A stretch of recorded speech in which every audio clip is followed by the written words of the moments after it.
1955, Amory, Mississippi. Hugh L. White was governor of the state. 3 native sons received Pulitzer Prizes. Kenneth Towery in journalism, Tennessee Williams for Cat on a Hot Tin Roof, and William Faulkner for A Fable.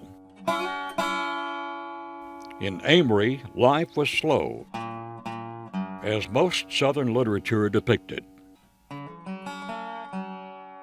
We listened to the radio, Grand Ole Opry, every Saturday night. That was it. We didn't do a lot for entertainment. As sleepy as everyday life was, when Grand Ole Opry performers or artists from the emerging Sun Records in Memphis, Tennessee came to town, Amory woke up. Well, it's 1 for the money, 2 for the show, 3 to get ready. Now go, cat, go, but don't you step on my blue suede shoe. You can do anything but lay off of my blue suede shoe. Right. Many of the artists who played Amory in the 50s would go on to become legends. Not only would Amory remember them, they would remember Amory.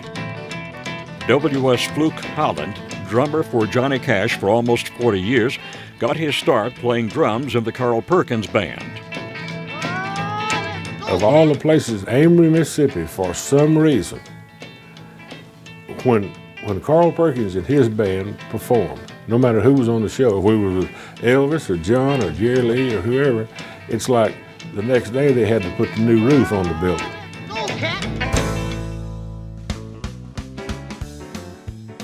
In Amory, as in many small towns, the owners of local radio stations and theaters brought entertainment to town.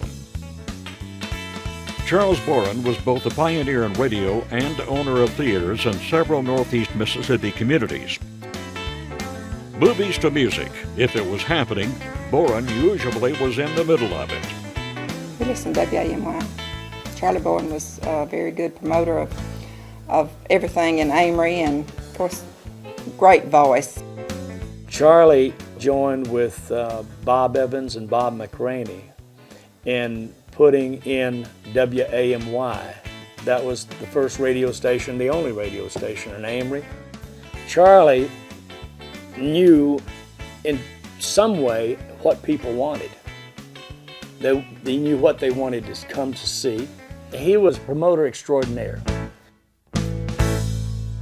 He had this station wagon and it had these speakers on the top of it, and he would go all over around all parts and announcing, telling them what was going to be and where he was going to be. And you'd go through there and you'd turn it down and you announce the next chapter of Zorro and whatever the movie might be. Or if Tex Ritter was going to be on the stage, he brought Tex Ritter to his movie theaters.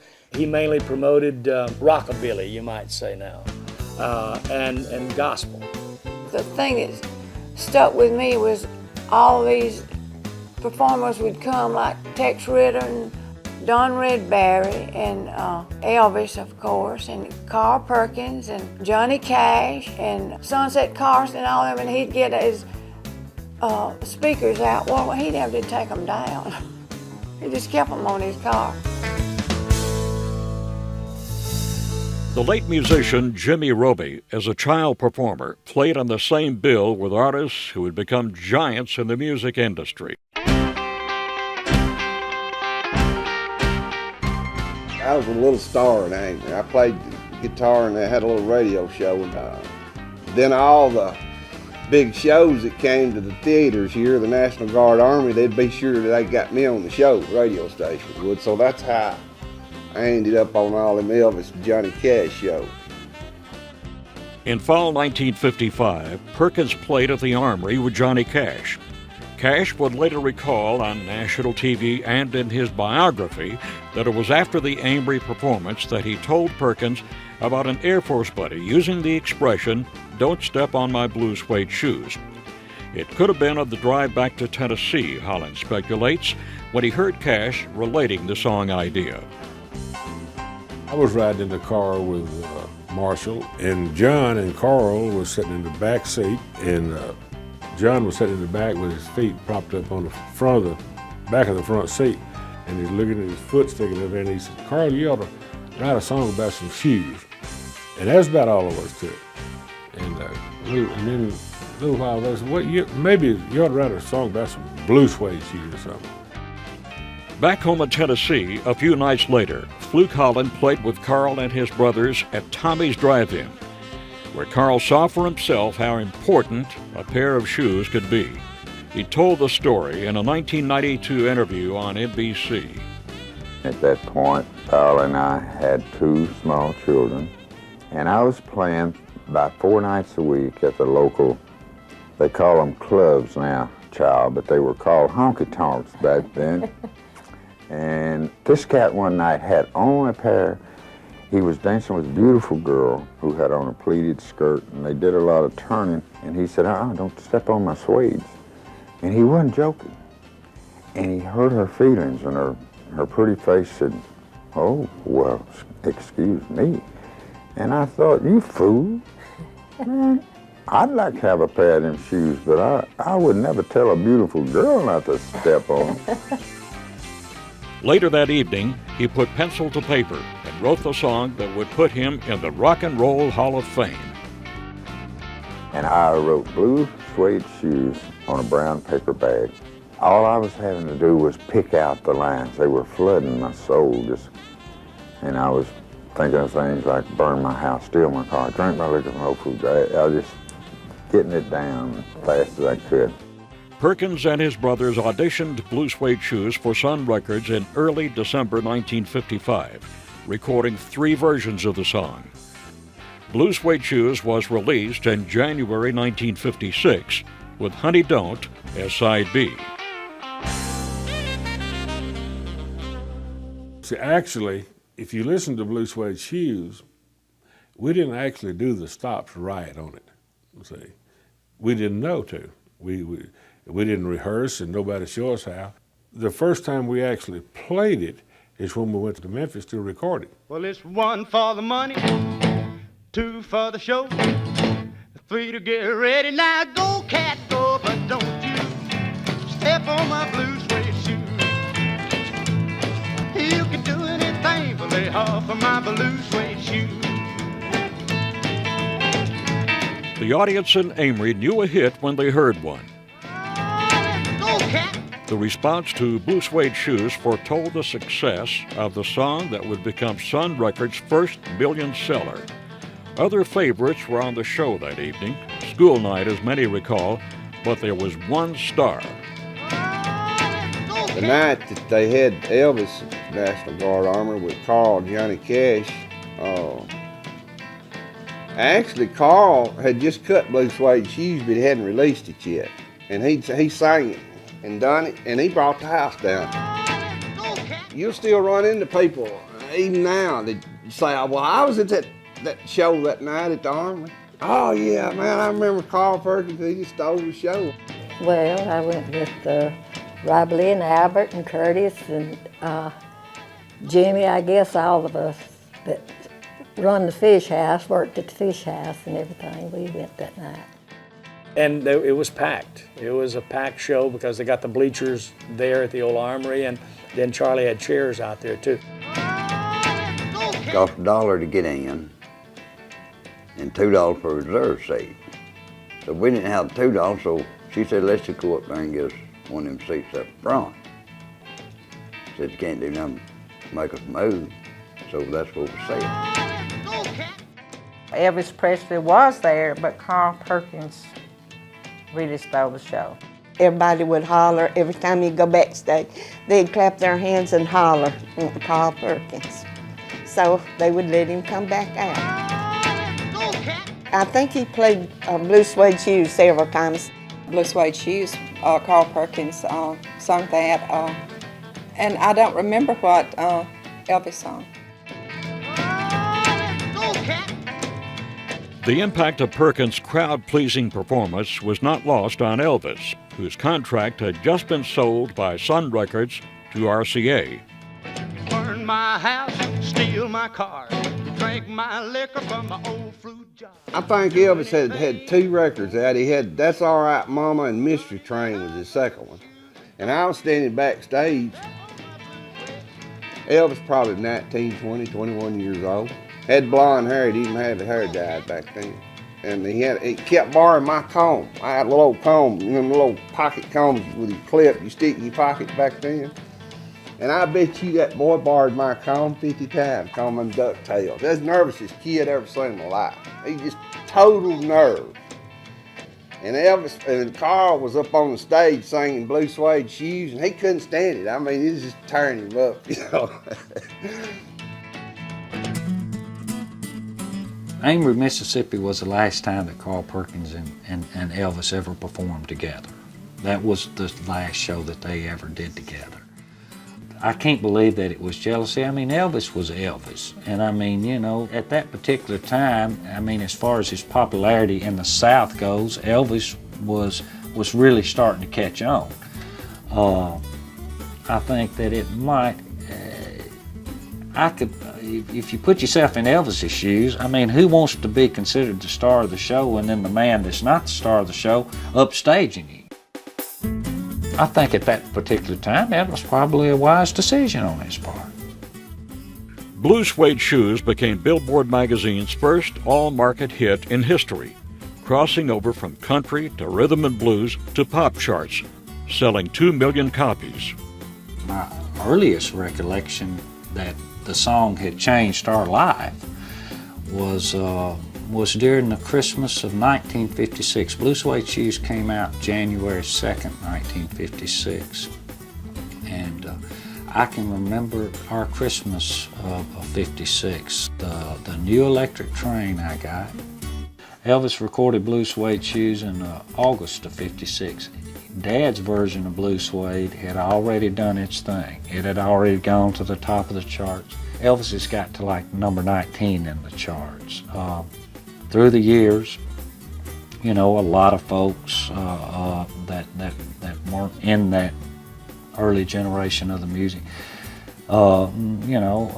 think Blue Suede Shoes is an Elvis Presley song. But the reality of it is that it was and always will be a Carl Perkins song. While Elvis would go on to become the king, Perkins gained his own acclaim as a major influence to many of rock and roll's superstars. The Beatles recorded more tunes by Carl Perkins than any other artist other than themselves. I grew up during the Beatles. That was my music. And I met George Harrison in 1987. We was going to London to do a show. Needless to say, here I am, growing up a Beatle fan, and finally getting to meet one of the Beatles. It was just me and him and Dad. And you know what was really something to me?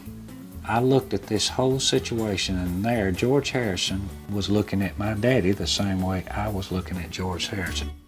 And that's really when I knew the impact that my dad had had in the music business. Perkins earned the status of legend. He was inducted into the Rock and Roll Hall of Fame in 1987. The Encyclopedia of Southern Culture called him the finest songwriter of the country rock blend called rockabilly.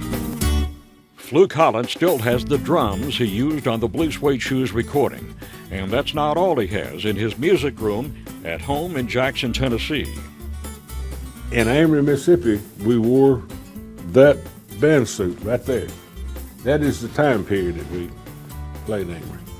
What happened after the Blue Suede Shoes record was a hit, there was a shoe company named Douglas Shoe Company. And they started with a promotion thing about Blue Suede Shoes, and we did some commercials for them, and they started furnishing us with shoes. And there's one guy come here from Europe. He said, "I got to have them." Stan Perkins played in his dad's band for more than 20 years, beginning in 1976. Blue Suede Shoes was always the last song. When he would get into Blue Suede Shoes, even though we may be in a country where they didn't speak English, those fans would sing the song with him. They knew that song. Named to the National Public Radio listing of top 100 songs of all time, Blue Suede Shoes, said music historian Nick Spitzer, tapped deep into the new youthful obsession with personal verve and style and developed a mutating life of its own. For Carl Perkins, it wasn't so complicated. I think that he felt like that if that little song, which is 2.5 minutes long, could bring happiness for whoever was listening to it, whether it was tapping their foot, then for that 2.5 minutes, they weren't worried about something else in their life. They had a smile on their face and they enjoyed it. And that meant a lot to him that he could reach that many people that they would feel that way for that duration of that song. The 50s Armory shows are treasured memories for Amory residents because of the caliber of the music and the artists, not the scale of their production. Back then they set the sound system up in 2 chairs on each side of the stage. The little speakers about that big, probably 200 watt, cover that big auditorium. They all traveled in one car. They had their when we ball back then call them bass fiddle, had it tied on top. But here I'm seeing history being made and didn't even know it. It was the fact that Amory was singled out. I mean, it could have been somewhere in Arkansas, it could have been somewhere in Texas, and that just kind of made it, put it a little more in perspective for me, that this place could be the starting point for a song, at least where the concept came about, for a song that changed music history, literally.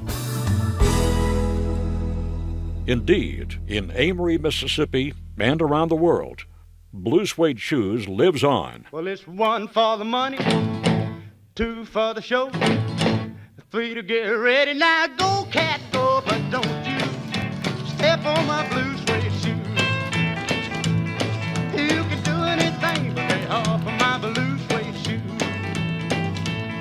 Well, you can knock me down, step in my face, slander my name all over the place, and do anything that you wanna do. But honey, lay off of my shoes and don't you step on my blue suede shoes. You can do anything but lay off of my blue suede shoes.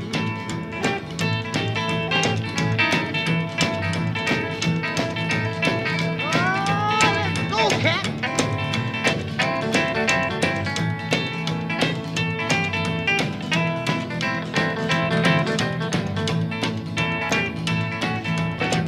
My house, steal my car, drink my liquor from my old fruit jar, and do anything that you wanna do. But honey, lay off of them shoes and don't you step on my blue suede shoes. You can do anything but lay off of my blue suede shoes. Rock!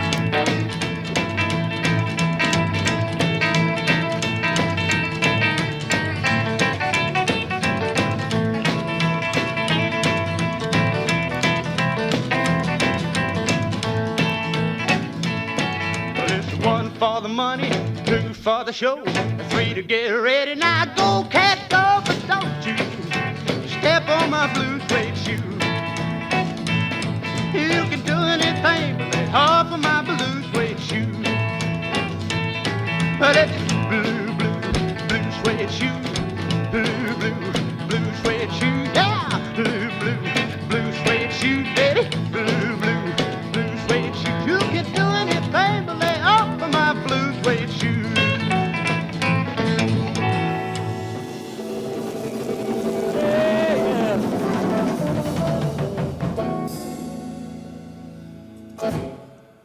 All right. Cool, all right.